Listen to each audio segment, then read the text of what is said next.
And you could say, what the hell do I need to know about a roller bag? I can tell you something which potentially sells roller bags, so you can take it and we can take it into the video, and I'm asking Thomas if he is ready. We developed the roller bag back in 2007 and it's still in place with all the features, and I haven't seen anything else getting close. And when we developed, it was developed based at our personal travel experience. And I will tell you the features. The features are, it's a bag. The purpose of a bag is it needs to carry equipment. So there is on our white paper where we said, what is the mandatory thing on that? Number one, it needs to be light-weighted. But we sacrificed the idea of being light-weighted with comfort, because we realized without wheels and handle, it's not comfortable enough. Now, if you travel personal, and of course we can go around here, we are at Boat Show Düsseldorf, we will see bags which are around 70 centimeter width. I can tell you, the one who designed that one never traveled by themselves. In our days, we are traveling by train to an airport. And I can tell you the train aisle is 45 centimeters width. So if you carry your 70 centimeter bag, it's very difficult. It's one here, and you try to pass the train in that way. There is a second barrier I need to pass, and that is at the airport. Down the stairways, they do have the point that you can't use your card passing. That one is, by the way, 45 centimeters as well. So again, I am running into a barrier and I can't pass because somebody designed a bag which is not suited to travel. So clear, without any question. And I remember times in the developing process when we entered the train at the wrong side, where you need to pass through the whole train, and you finally stopped at the first station saying, it doesn't make sense, I can't get my equipment through the train. So 42 centimeters is the major width, allowing me to pass through on a train or on an airport barrier. Let's use a personal story. And that personal story is, we used this type of bag to carry scooters. At the time being, there was lead acid batteries, so not a real issue. Cave diving in Mexico was easy. I have had a family, 2 kids, each were allowed to take 2 bags. So what I did at the time being, I said, fine, 7 bags are for my diving equipment and 1 is for the rest of the equipment for the family. Okay, so this bag needs to be safe for travel. And safe for travel means, we said, it is important to have a one-zip design. If I am traveling, I would like to control that nobody could put something into my bag.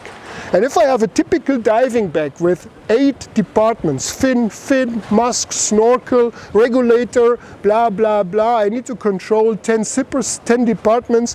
This is outside of my control. So safety, one zip design allows me to control the content of my bag. Mostly that it doesn't get extended to more.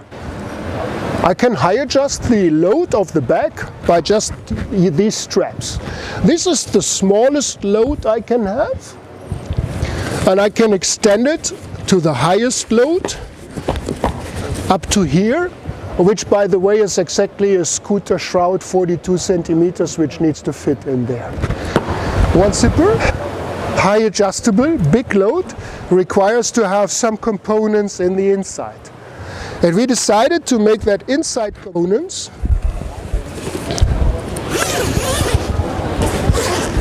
light-weighted in the top lid. So this component here would suit perfectly undergarment.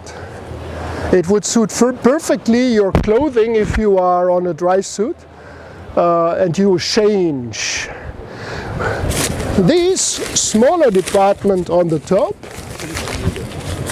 could easily suit your personal belongings, like shoes, like whatever, wallets, things like that. Okay,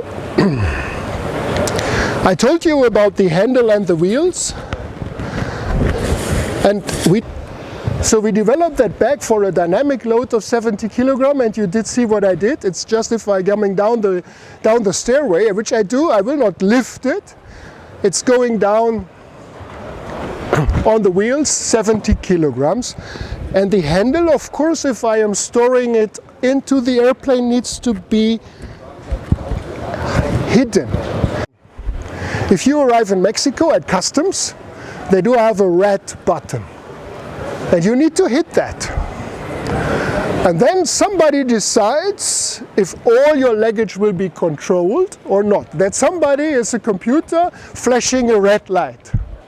And I can tell you it's not easy to explain a Mexican customs officer why one person needs 6 regulators and 3 scooters and 2 dry suits and undergarment, lights.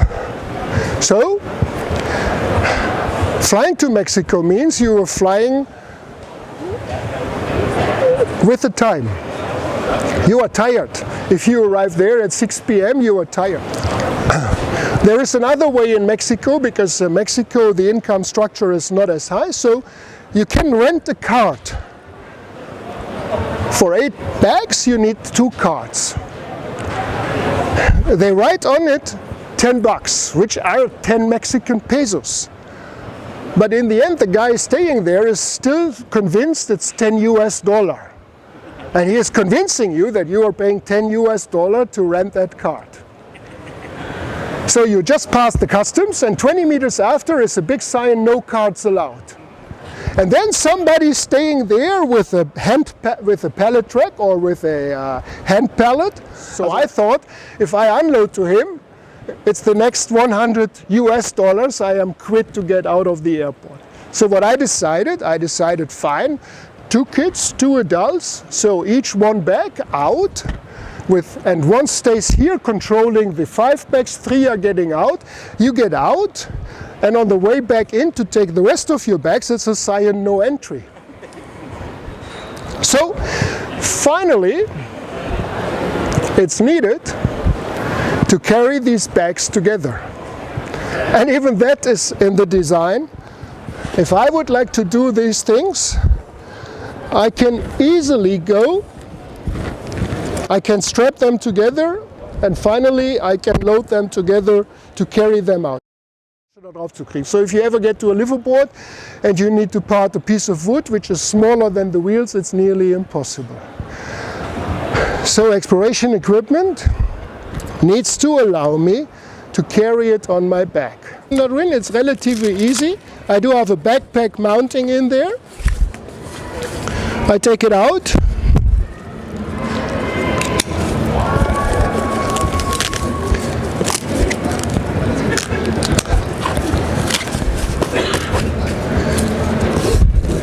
And now I am able to carry this bag as a backpack to the liveaboard wherever I want. And I can show you an interesting picture if you like. In the early 2010 there were an expedition in China. Big wall diving. So on that expedition, the expedition divers were dressed up as expedition divers, so big mountain shoes, climbing harness for security, jackets, and the people carrying the diving equipment, twin sets, stages, and other bags, were using traditionally equipment, and traditionally equipment were short trousers and best flip-flops. And what do you think what type of bag they used?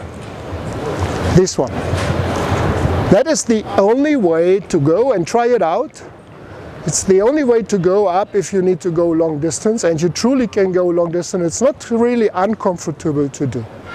So A simple bag could have much more features than you can ever imagine.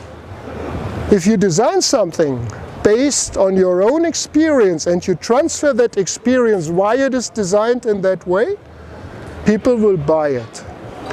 Since 2007, we sold a total of 22,000 of these bags. We changed some, but some of the old ones sold in 2007 are still in place and still working. Sometimes you need to do evolutions to it. And evolutions are small evolutions. And that evolution is, for example, if I now need to load up the bag into my car, it's of course nice to have a handle in here and then trying to get it uploaded to my car. But it's much easier if I can use straps designed to do, and these straps are down here, velcroed, not being in the way of the wheels. I can unvelcro and I can now load it into the car.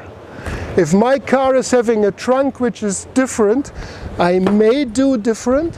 I may use these two handles to load it in here. So even that evolution took place in 2009. With small evolution, you can make a good thing better. Thank you for listening. Danke fürs Zuhören.